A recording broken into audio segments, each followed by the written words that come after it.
We welcome you to the Divine Connection. Divine connection में हम आपका स्वागत करते हैं।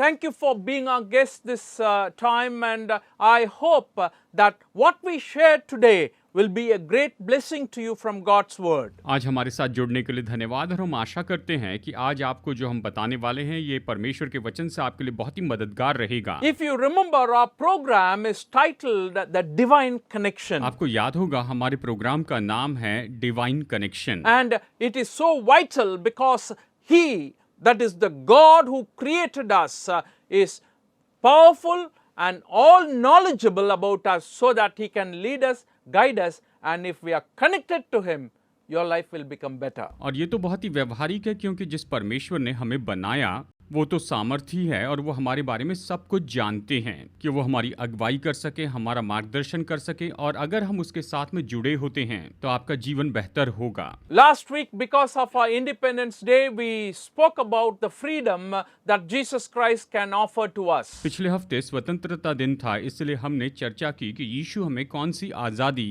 देते हैं। But today we want to progress further from the book of Samuel, the book of 1 Samuel, and we want to meditate on that. आज हम पहला शमूएल की जो किताब है उसमें से अपने इस विषय को यहाँ पर जारी रखेंगे, इसे आगे देखते जाएंगे। If you remember, in the last two programs, we spoke about two important and great people found in the first chapter of Samuel, 1 Samuel. आपको याद होगा कि हमने बात की पहला शमूएल के पहले अध्याय से दो महत्वपूर्ण लोगों के बारे में हमने देखा था। We spoke about Elkanah and how Elkanah as a husband was taking care of his family and living a God-fearing life. हमने एल्काना के बारे में चर्चा की कि किस तरह से एल्काना अपने परिवार की देखभाल करता था और किस तरह से वो परमेश्वर का भय रखते हुए अपना जीवन जीता था। And the second time we spoke about Hannah, who was part of that chapter as well, and how she was favored by the Lord. और दूसरी बात हमने देखी और ये तो इसी अध्याय में पाई जाती है और वो है हन्ना,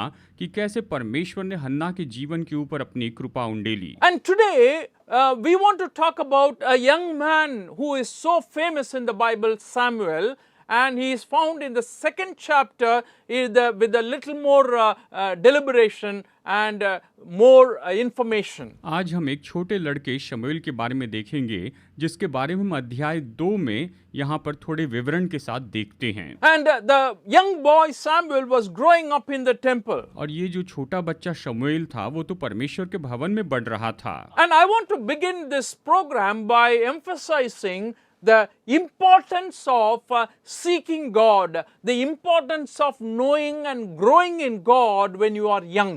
मैं आपको इस प्रोग्राम में सिखाना चाहता हूं कि जबकि आपकी उम्र कम ही है, इसी समय आप परमेश्वर को जानें और आप उसे खोजने लग जाएं। And it is so great experience when you know the Lord from when you are young. और ये तो बहुत ही महान अनुभव है जब आप कम उम्र से ही परमेश्वर को जानने लगते हैं। It has been a privilege in my life personally that I knew the Lord from when I was very young. और ये तो मेरे लिए सौभाग्य है कि मैं बहुत ही कम उम्र से परमेश्वर को व्यक्तिगत रीति से जानता हूँ। My whole life, when I was growing up in school days and college days, was mostly and fully oriented towards the church. और देखिए मेरा पूरा जीवन जब मैं स्कूल के समय में था, कॉलेज के समय में था, उस वक्त मेरे जीवन में चर्च का बड़ा प्रभाव था। Young men, it is crucial for them to know and grow in the Lord. कम उम्र में ही ये तो बहुत ही जरूरी होता है कि हम परमेश्वर को जानें और उसमें बढ़ते चले जाएं। Because God expects us to grow in the knowledge of Him and in the fear of the Lord. क्योंकि परमेश्वर हमसे अपेक्षा करते हैं कि हम परमेश्वर के ज्ञान में और परमेश्वर के भय में बढ़ते चले जाएं। In the book of Psalms chapter 34 verse 11 we read like this, "Come, my children, listen to me, I will teach you the fear of the Lord." भजन 34:11 में हम पढ़ते हैं, हे लड़को आओ मेरी सुनो, मैं तुमको परमेश्वर का भय मानना सिखाऊंगा। So teaching the fear of the Lord when they were young is crucial so that their older life, the later part of their life will be a great blessing. कम उम्र में ही परमेश्वर के बारे में उन्हें सिखाना बहुत ही ज़रूरी होता है ताकि उनका जो बाकी जीवन है वो आशीषमय हो। Bible emphasizes this so much even in the book of Proverbs. Bible इस पर बहुत ज़्यादा जोर देती है, यहाँ तक कि नीति वचन की किताब में भी। Proverbs chapter 4 verse 1 we read like this, "Listen, my sons, to a father's instruction, pay attention and gain understanding." नीति वचन अध्याय 4 वचन 1, आइए इसे पढ़ते हैं। हे मेरे पुत्रों, पिता की शिक्षा सुनो और समझ प्राप्त करने में मन लगाओ। So I want to talk about Samuel as a young man growing up in the temple and growing together with the Lord and his priest. मैं यहाँ पर शमूएल जो कि एक छोटा बालक था उसके बारे में बताना चाहता हूँ कि वो तो कम उम्र से ही वहाँ पर परमेश्वर के भवन में बढ़ रहा था और वो याजक के साथ में था। You know, when you are young, you probably will expect your company to be good company and excellent company, morally honorable companies. जब आप कम उम्र के होते हैं तो आप चाहते हैं कि आपकी जो संगति है वो अच्छी संगति हो, नैतिकता में आपकी संगति बहुत ही उत्तम हो। Usually parents say, "Oh, he is not a good boy, you know, don't mix with him too much, you know, avoid him." That is the advice many parents give to their children. बहुत से माता पिता अपने बच्चों को सलाह देते हैं कि वो अच्छा लड़का नहीं है, तुम उसके साथ में ज़्यादा मेल जोल मत रखो, इस तरह कहते हैं। Always we prefer our children to grow up with somebody who is polite, who is genuine and who is gentle. हम तो हमेशा चाहते हैं कि हमारे बच्चे ऐसे लोगों के साथ में पले बढ़े जो कि नम्र हैं, जो कि अच्छे हैं, और वो तो ऐसे हैं जो कि बिल्कुल सच्चे व्यक्ति हैं। When you look at Samuel's life, after Hannah and Elkanah took him and left him in the temple, the atmosphere in the temple was not so conducive for learning. अब देखिए, जब एल्काना और हन्ना ने अपने बच्चे शमूएल को वहां पर भवन में लाकर सौंप दिया तो वहां भवन का जो वातावरण था वो तो उस समय सीखने के काबिल नहीं था या सीखने लायक नहीं था। There was a priest by the name of Eli, high priest. वहां उस भवन में परमेश्वर का महायाजक एली हुआ करता था। In the book of 1 Samuel chapter 2 verse 12 says like this. पहला शमूएल अध्याय 2 वचन 12 ये कहता है, Eli's sons were scoundrels, they had no regard for the Lord. Eli के पुत्र तो लुच्चे थे, उन्होंने यहोवा को न पहचाना, इस तरह से वचन कहता है। And the same chapter verse 22 says like this, "Now Eli, who was very old, heard about everything his sons were doing to all Israel and how they slept with the woman who served at the entrance to the tent of the meeting." यही अध्याय 2 वचन 22 कहता है, Eli तो अति बूढ़ा हो गया था और उसने सुना कि उसके पुत्र सारे इस्राएल से कैसा कैसा व्यवहार करते हैं, वरन मिलाप वाले तंबू के द्वार पर सेवा करने वाली स्त्रियों के संग कुकर्म भी करते हैं। So the model that was there before Samuel as a young boy was not good. और एक छोटे बालक के रूप में शमूएल के सामने जो आदर्श रखा गया था वो तो अच्छा नहीं था। Samuel, already having left home and having to stay at the temple, missing his parents probably, so he was as a young boy was going through all that. शमूएल को भवन में रखा गया था और वो तो एक छोटा बच्चा था, शायद उसे अपने माता पिता की कमी खलती होगी, वो इन सारी बातों में से जा रहा था। I don't know how many of you are listening to me have studied in the hostel, leaving home and stayed in the hostel and studied, you know, missing your family. मुझे पता नहीं आप में से कितने लोग हॉस्टल में रहे हैं, पढ़ाई के लिए आप हॉस्टल में रहे, अपने परिवार से दूर रहे।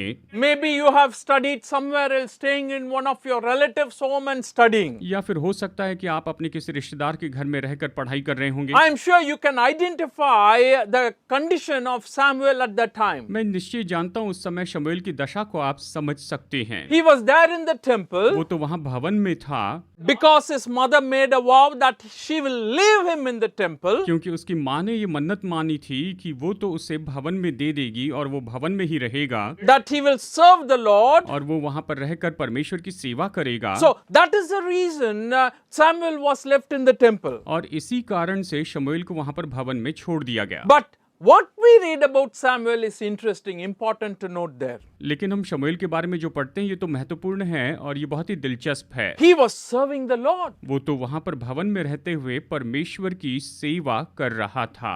Second chapter verse 11.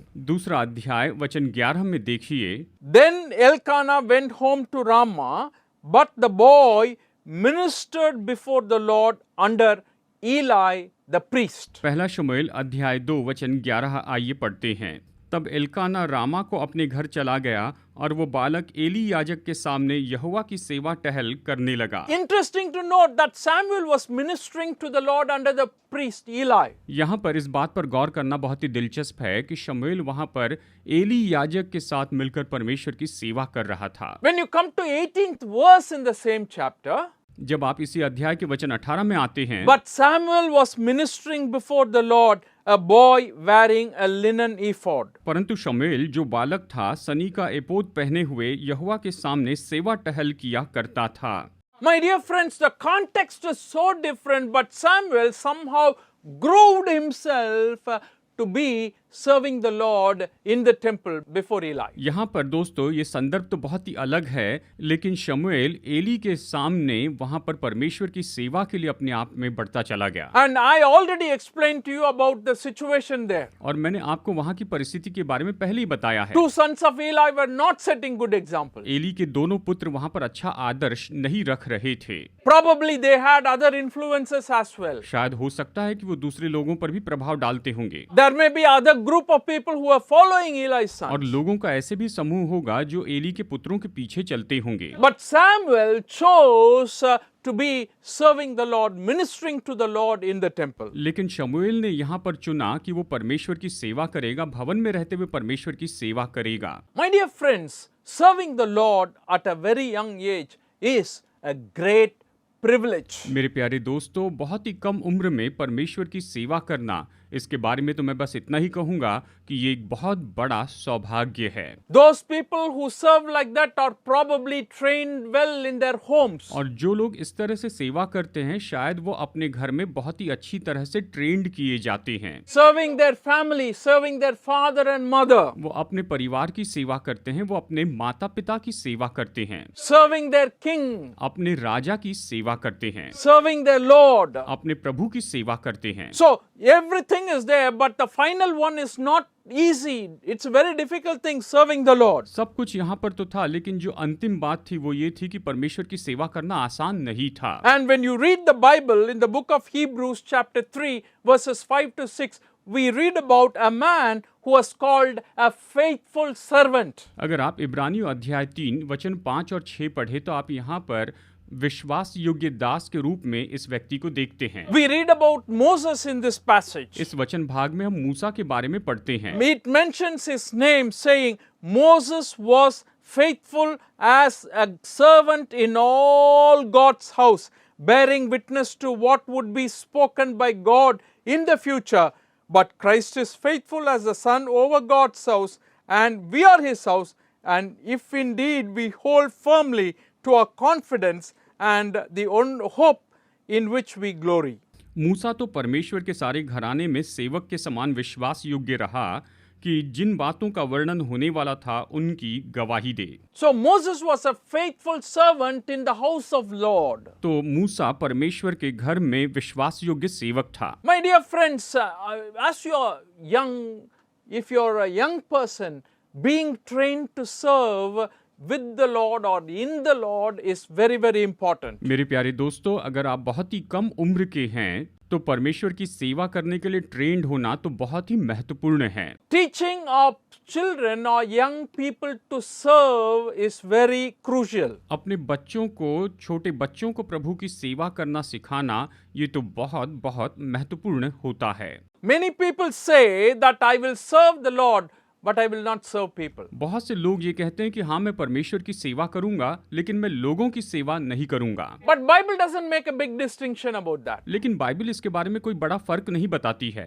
Bible very clearly merges both serving the people to serving the Lord. Bible इन दोनों बातों को बहुत ही अच्छी तरह से एक दूसरे के साथ मिलाती है कि लोगों की सेवा करना ही तो परमेश्वर की सेवा करना है। And are you ready to serve the Lord? और क्या आप परमेश्वर की सेवा करने के लिए तैयार हैं? Samuel, as a young boy, was ready and willing to serve the Lord. शमूएल जो कि एक छोटा लड़का था, वो तो परमेश्वर की सेवा करने के लिए बिल्कुल तैयार था। Today, God is calling many people to serve Him. आज परमेश्वर बहुत से लोगों को अपनी सेवा के लिए बुलाते हैं, Very few people obey Him. लेकिन बहुत ही कम लोग परमेश्वर की आज्ञा मानते हैं। Very few people listen to His voice. बहुत ही कम लोग उसकी आवाज सुनते हैं। And it is time that we think about how God is calling us, or the calling He is giving to us, and surrender our lives to Him. ये बहुत ही महत्वपूर्ण है कि हम जाने कि परमेश्वर हमें बुला रहे हैं और अपना जीवन उसे समर्पित कर दें। We were talking about serving the Lord when we are young. हम बात कर रहे हैं कि कम उम्र में ही परमेश्वर की सेवा करना। Samuel had that privilege when he was in the temple to minister to the Lord. शमूएल को ये सौभाग्य मिला कि जब वो वहां पर भवन में था कि वो परमेश्वर की सेवा कर सके। And in the book of Matthew, I want to point out that serving the Lord and serving the people are equated. मैं मत्ती की किताब से आपको बताना चाहता हूं कि परमेश्वर की सेवा करना ये तो लोगों की सेवा करने के बराबर है, ये तो दोनों निश्चय एक साथ जुड़ते हैं। Matthew 25 verses 34 to 40. मत्ती अध्याय 25 वचन 34 से वचन 40 तक यहाँ पर हम देखते हैं। I'm not going to read the entire section because of time, but you can read it when you find time. But I want to point out, what the king says at the judgment day. समय की कमी के कारण इस पूरे वचन भाग को तो हम नहीं पढ़ेंगे, लेकिन मैं आपको बताना चाहता हूँ कि न्याय के दिन राजा क्या कहता है। He separated two groups of people and he calls the ones who are on his right, come and enjoy your father's inheritance. वो तो लोगों को दो समूह में बांटता है और जो दाहिनी ओर का समूह है उनसे कहता है कि हे मेरे पिता के धन्य लोगों, आओ उस राज्य के अधिकारी हो जाओ। And he says, I was hungry, you gave me something to eat. उसने कहा क्योंकि मैं भूखा था और तुमने मुझे खाने को दिया। I was thirsty, you gave me something to drink. मैं प्यासा था और तुमने मुझे पानी पिलाया। I was a stranger, you invited me into your home. मैं परदेसी था और तुमने मुझे अपने घर में ठहराया। I needed clothes, you clothed me. मैं नंगा था और तुमने मुझे कपड़े पहनाए। The interesting thing is the people are asking, where were you? We did not do anything to you, Lord. और दिलचस्प बात यह है कि लोग ये पूछ रहे हैं, प्रभु हमने कब तेरे साथ ये सब कुछ किया? हमने तो तुझे नहीं देखा प्रभु। But he said, whatever you did to the least of these of my brothers, you have done it to me. पर उसने कहा कि तुमने जो मेरे इन छोटे से छोटे भाइयों में से किसी एक के साथ किया, वो मेरे ही साथ किया है। इस तरह से यीशु ने उनसे कहा। That's a kind of a service we are called to do. इस तरह की सेवा करने के लिए ही तो हमें बुलाया गया है। So Samuel was there in the temple ministering to the Lord. तो शमूएल वहां पर भवन में था और वो परमेश्वर की सेवा कर रहा था। And the other thing I want to point out from that passage is Samuel was enjoying the presence of the Lord in that place. इस वचन भाग में एक और बात पर मैं यहाँ पर गौर करना चाहता हूँ कि उस जगह शमूएल परमेश्वर की उपस्थिति का आनंद उठा रहा था। 1 Samuel chapter 2 verse 21. I want to read this. पहला शमूएल अध्याय 2 वचन 21 आइए पढ़ते हैं। And the Lord was gracious to Hannah. She gave birth to 3 sons and 2 daughters. The boy Samuel grew up in the presence of the Lord. यहोवा ने हन्ना की सुधि ली और वो गर्भवती हुई और उसके 3 बेटे और 2 बेटियां उत्पन्न हुई और बालक शमूएल यहोवा के संग रहता हुआ बढ़ता गया। इस तरह ये वचन कहता है। He was growing up in the presence of the Lord. वो तो यहोवा के संग रहता हुआ बढ़ता गया। You cannot compare it to any lifestyle that is found in the world today. आज संसार में जो भी जीवन शैली पाई जाती है, आप इसकी तुलना उसके साथ में नहीं कर सकते हैं। What does it mean to grow up in the presence of the Lord? परमेश्वर की उपस्थिति में बढ़ना क्या है? That is a place where people come and worship and to inquire of the Lord. ये ऐसी जगह थी जहाँ पर लोग आकर आराधना करते थे और परमेश्वर से पूछते थे। Definitely Samuel Samuel would have seen all that. शमूएल ने निश्चय ये सब देखा होगा। A place where people came to pray. ऐसी जगह जहाँ पर लोग प्रार्थना के लिए आए। A lot of people would have prayed, crying and weeping and submitting themselves to the Lord. बहुत से लोग वहाँ पर आकर रोते पुकारते प्रार्थना करते खुद को प्रभु को समर्पित करते होंगे। A place where people come to fast and weep. ये तो ऐसी जगह थी जहाँ पर लोग उपवास करने और रोने के लिए आया करते थे। A place where sacrifices were offered to the Lord. ऐसी जगह जहाँ पर परमेश्वर के लिए बलिदान चढ़ाए जाते थे। A place where the law of God was taught. ऐसी जगह जहाँ पर परमेश्वर की व्यवस्था सिखाई जाती थी। Presence of God is very important and we want our children to grow in the presence of God. परमेश्वर की उपस्थिति बहुत ही महत्वपूर्ण है और हम चाहते हैं कि हमारे बच्चे परमेश्वर की उपस्थिति में बढ़े। If you take your children to the presence of God, to the place where saints are gathered to worship the Lord, definitely you will experience a change in their life. अगर आप अपने बच्चों को ऐसी जगह पर लेकर जाते हैं जहाँ पर परमेश्वर के संत जमा होकर आराधना करते हैं तो आप अपने बच्चों के जीवन में बदलाव देखने पाएंगे। What they see and what they hear and what they experience will definitely cause a transformation. वो जो भी देखेंगे, वो जो भी सुनेंगे और जो भी अनुभव करेंगे, निश्चय इसके कारण उनके जीवन में बदलाव आएगा। At home, you may try to teach that to a certain extent. घर में तो शायद आप किसी हद तक उन्हें ये सिखाने की कोशिश करते, कुछ हद तक आप उन्हें सिखाना चाहते हैं। But you cannot equate it to the experience they will have when the gathering of saints. लेकिन संत लोग जब एक साथ जमा होते हैं तो वहाँ का जो अनुभव है उसके साथ में आप इसकी तुलना नहीं कर सकते हैं। The utter presence of God and the reverence that is due to God can really be felt and experienced when people are gathered to worship the Lord. जब लोग परमेश्वर की आराधना के लिए जमा होते हैं तो वहाँ पर परमेश्वर की उपस्थिति को हम सच में महसूस कर सकते हैं। What a wonderful experience Samuel had. और शमूएल ने यहाँ पर सच में कितना अद्भुत ऐसा अनुभव प्राप्त किया था।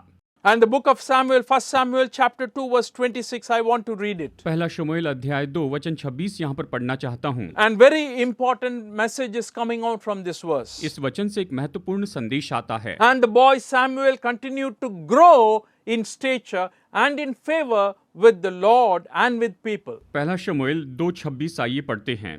परंतु शमूएल बालक बढ़ता गया और यहोवा और मनुष्य दोनों उससे प्रसन्न रहते थे। So Samuel was pleasing to God and the people when he grew up in the temple. तो जैसे शमूएल भवन में बढ़ता गया वो परमेश्वर को प्रसन्न करते चला गया और वो लोगों को भी प्रसन्न करते चला गया। In the Gospel of Luke chapter 2 verse 52, a similar description is given about Jesus. लूका अध्याय 2 वचन 52 में यीशु मसीह के बारे में इसी तरह का विवरण दिया है। And Jesus grew in wisdom and stature and in favor with God and man. और बालक यानी यीशु बढ़ता और बलवंत होता और बुद्धि से परिपूर्ण होता गया और परमेश्वर का अनुग्रह उस पर था। What does it mean? इसका मतलब क्या है? Samuel knew and identified very importantly and clearly what was pleasing to the Lord. शमूएल यहाँ पर जानता था और अच्छी तरह से पहचानता था कि कौन सी बातें परमेश्वर को प्रसन्न करती है। And today, that is the call Bible is giving to us, for all of us Christians. आज यही तो बुलाहट है जो बाइबल हम सब विश्वासियों को देती है। Ephesians chapter 5 verse 10 simply puts it this way, and find out what pleases the Lord. इफिसियों 5:10 बहुत ही सरल शब्दों में कहता है और ये परखो कि प्रभु को क्या भाता है। You and I are called to check. You and I are called to find out. आपको और मुझे बुलाया गया कि हम इसे जांचें और इसे ढूंढ निकालें What will make God happy? कि किससे परमेश्वर प्रसन्न होते हैं। What will make the people of God happy? परमेश्वर के लोग किस कारण प्रसन्न होते हैं। And it is important that please both, God and men. और ये महत्वपूर्ण है कि दोनों को प्रसन्न करे यानी परमेश्वर को और मनुष्य को भी। And that's what is the sign that we have received favor from the Lord. और यही तो चिन्ह है कि हमें परमेश्वर की ओर से कृपा प्राप्त हुई है। If you ask me honestly what God likes, अगर आप सच में मुझसे पूछे कि परमेश्वर को क्या भाता है, Bible definitely says God loves justice. Bible स्पष्ट कहती है कि परमेश्वर को न्याय पसंद है। God loves us to show mercy and help poor people. परमेश्वर चाहते हैं कि हम दया दिखाएं और गरीब लोगों की मदद करते जाएं। God loves obedience. परमेश्वर को आज्ञाकारिता पसंद है। These are some of the things that can please God. ये ऐसी बातें जो परमेश्वर को प्रसन्न करती हैं। In the book of 1 Samuel 15th chapter, we read in 22nd verse, but Samuel replied, does the Lord delight in burnt offerings and sacrifices as much as in obeying the Lord? To obey is better than sacrifice, and to heed is better than the fat of rams. पहला शमूएल अध्याय 15 वचन 22 कहता है, शमूएल ने कहा, क्या यहोवा होम बलियों और मेल बलियों से उतना प्रसन्न होता है जितना कि अपनी बात के माने जाने से प्रसन्न होता है? सुन, मानना तो बलि चढ़ाने से और कान लगाना मेढ़ों की चर्बी से उत्तम है। इस तरह से यहाँ पर ये वचन हमें बताता है।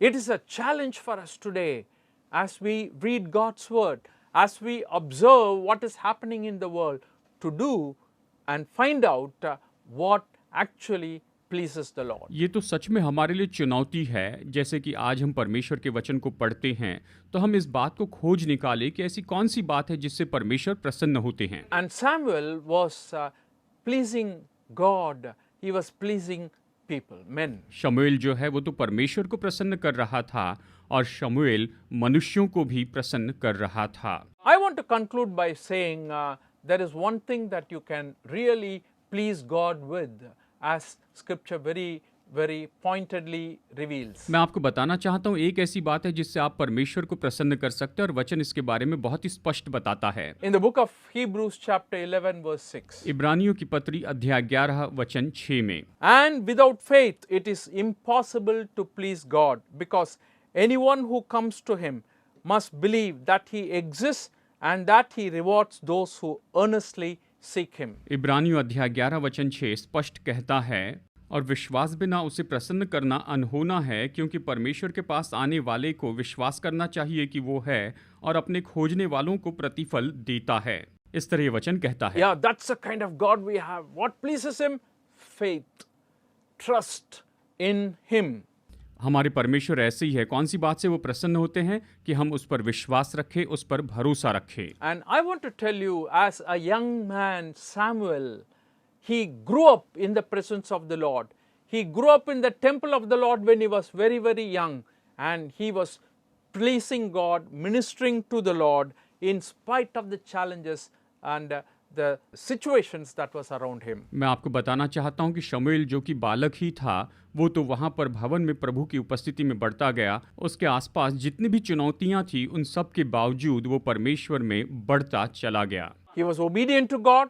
He was obedient to Eli. और वो तो परमेश्वर के लिए आज्ञाकारी था और वो एली के लिए आज्ञाकारी था। And God expects that from all of us today. और आज परमेश्वर हम सब से यही तो अपेक्षा करते हैं To obey God. कि परमेश्वर की आज्ञा माने, And to obey our parents. कि अपने माता पिता की आज्ञा माने, And to obey our authorities. कि अपने अधिकारियों की आज्ञा माने। In that way we will please the Lord. और इस तरह से हम परमेश्वर को प्रसन्न करेंगे। God bless you today. आज परमेश्वर आपको बहुतायत से आशीष दे।